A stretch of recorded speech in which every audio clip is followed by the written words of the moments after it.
কোন মা বাবা আজ পর্যন্ত দুনিয়াতে এতটুক চোখের পানি সন্তানের আখিরাতের জন্য ছড়ায় নাই যার চেয়ে কোটি গুণ বেশি মুহাম্মদুর রাসূলুল্লাহ ছড়াইছেন। নাইলে জিবরিল মিকাইল কেন বলতো মা সালা আরাকা তাবকি, যখনই দেখি কাঁদেন কেন? বসে উম্মতের জন্য চোখের পানি শুকায় না। 23 বছর টানা রাত্র দিন 24 ঘন্টা যার চোখের পানি শুকায় না, ওই রাসূল।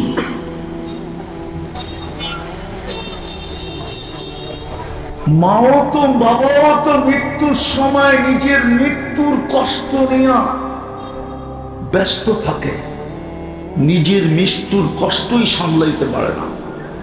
মুহাম্মদুর রাসূলুল্লাহ তো দুনিয়ার থেকে যাওয়ার সময় নিজের কষ্টকে একদিকে রেখা দিয়া চোখে পানি ঝরাইতেছিলেন। জিবরিল জিজ্ঞাসা করছে আতাবকি ওয়া আনতা ইলা রাফিকিল আলা। হায়, যদি আপনারা আরবি বুঝতেন। এখনো কাঁদেন, 23 বছর কাঁদলেন, এখনো কাঁদেন। আপনি তো বন্ধুর কাছে চলে যাবেন, ইলা রাফিকিল আলা, সবচেয়ে উত্তম বন্ধু, মহান বন্ধু, সবচেয়ে বড় বন্ধু, চিরদিনের জন্য চলে যাবেন। এখন তো একটু হাসা উচিত। বলছে জিবরিল হাসি তো হাসি কি করে? ফামান লিবাদি উম্মতি, আমার পরে আমার উম্মতকে দেখা রাখবে কে? আপনার ভিতরে ভাবনার মতো ক্ষমতা নাই। যদি ভাবতেন না, ভাবতে যদি পারতাম, কসম খোদা এক যুগ ছিল এই কথা ভাবতো আর চোখ দিয়ে পানি করত। কেউ শুনাইতো আর কেউ শুনতো। যে শুনাইতো ও কাঁদতে কাঁদতে শুনাইতো, যারা শুনতো ও চিৎকার দিত যে আমাদের নবী আমাদের জন্য এরকম করে গেছেন। ওনার কোলে আপনার জন্ম, আমার জন্ম, পরিবেশ ছিল, উদ্দেশ্য ছিল শুধু আখিরাত গোছানো।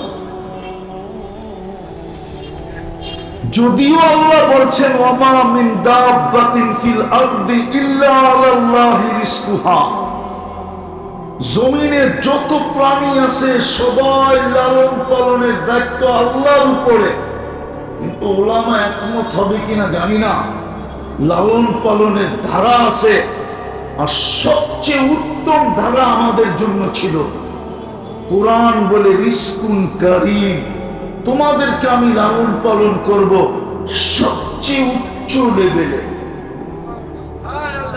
তোমাদের উপরে কারো লেভেল থাকবে না।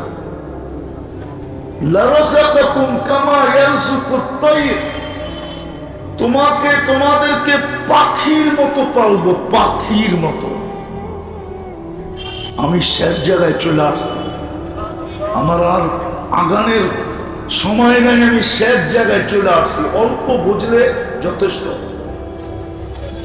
যেই মানুষটাকে সৃষ্টির ভিতরে শ্রেষ্ঠত্ব দিলেন, যে প্রাণীটা সৃষ্টির ভিতরে সেরা, মানুষের ক্ষুদ্র একটা আবিষ্কার,